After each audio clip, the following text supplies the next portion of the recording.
કેશોદના જલારામ મંદિરે નેત્ર નિદાન કેમ્પ યોજાયો હતો। કેશોદના જલારામ મંદિરે 324 નેત્ર નિદાન કેમ્પ દ્વારા 23,000 જેટલા લોકોને નવી દ્રષ્ટિ આપવામાં સહભાગી થયા હતા। કેશોદના આંબાવાડી વિસ્તારમાં આવેલા જલારામ મંદિરે નેત્ર નિદાન કેમ્પ, સાંધાના દુખાવા, બોડી ચેકઅપ તેમજ જુદા જુદા કેમ્પનું આયોજન કરવામાં આવ્યું હતું। રણછોડદાસ હોસ્પિટલ રાજકોટના સહયોગથી 324નો નેત્ર નિદાન કેમ્પ યોજાયો હતો। જલારામ મંદિરના ટ્રસ્ટી દિનેશભાઈ કાનાબારના જણાવ્યા મુજબ કેશોદના જલારામ મંદિર ખાતે છેલ્લા ઘણા વર્ષથી યોજાતા નિઃશુલ્ક નેત્ર નિદાન કેમ્પમાં અત્યાર સુધીમાં 324 જેટલા નેત્ર નિદાન કેમ્પ યોજવામાં આવ્યા, જેમાં લગભગ 23,099 જેટલા મોતિયાના દર્દીઓને ફ્રીમાં ઓપરેશન રણછોડદાસ હોસ્પિટલ રાજકોટ દ્વારા કરવામાં આવ્યા હતા। જલારામ મંદિરે પહેલા અને ત્રીજા રવિવારે વર્ષોથી રણછોડદાસ આશ્રમ ટ્રસ્ટ રાજકોટના સહયોગથી નેત્ર નિદાન કેમ્પ રાખવામાં આવે છે।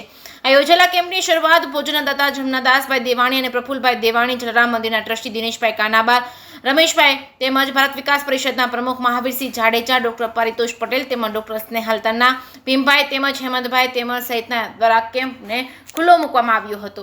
આ નેત્ર નિદાન કેમ્પમાં 325 જેટલા દર્દીઓને ડોક્ટર પારિતોષ પટેલ તથા સ્મિતા પટેલ દ્વારા તપાસીને 108 દર્દીઓને બસ દ્વારા ઓપરેશન માટે રાજકોટની રણછોડદાસ હોસ્પિટલના મોકલવામાં આવ્યા હતા। મહાદેવ આયુર્વેદિક ક્લિનિકના સુંદરવાર રતન મેમ દ્વારા મશીનથી સંપૂર્ણ બોડી ચેકઅપ કરવામાં આવ્યું છે।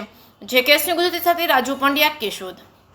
જલારામ મંદિર કેશોદ દ્વારા અવનવી સેવાકીય પ્રવૃત્તિઓ કરવામાં આવી રહી છે, જેમાં ખાસ કરી અને પહેલા અને ત્રીજા રવિવારે જે આઈ કેમ્પ કરવામાં આવે છે, એ આઈ કેમ્પની અંદર આજે 234મો કેમ્પ હતો, જેની અંદર લગભગ આજે 108 દર્દીઓને ઓપરેશન માટે રણછોડદાસજી હોસ્પિટલ રાજકોટની અંદર મોકલવામાં આવ્યા છે।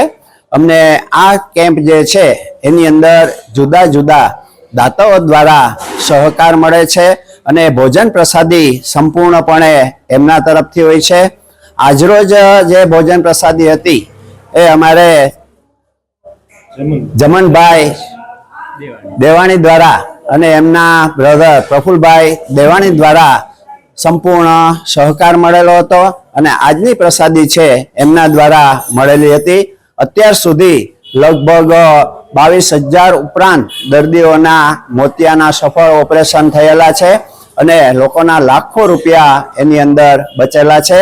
અને આ રીતે અમે એક દર્દીઓને ખાસ વિનંતી કરીએ, અમારો મેસેજ જો તમારા સુધી પહોંચતો હોય તો તમે જ્યારે પણ અહીંયા આવો ઓપરેશન માટે તો એક ખાસ આધાર કાર્ડ અને તમારા નંબર તમારી પાસે હોવા જોઈએ, એટલે તમને કોઈ જાતની તકલીફ ન પડે। જય જલારામ, જય રઘુવીર।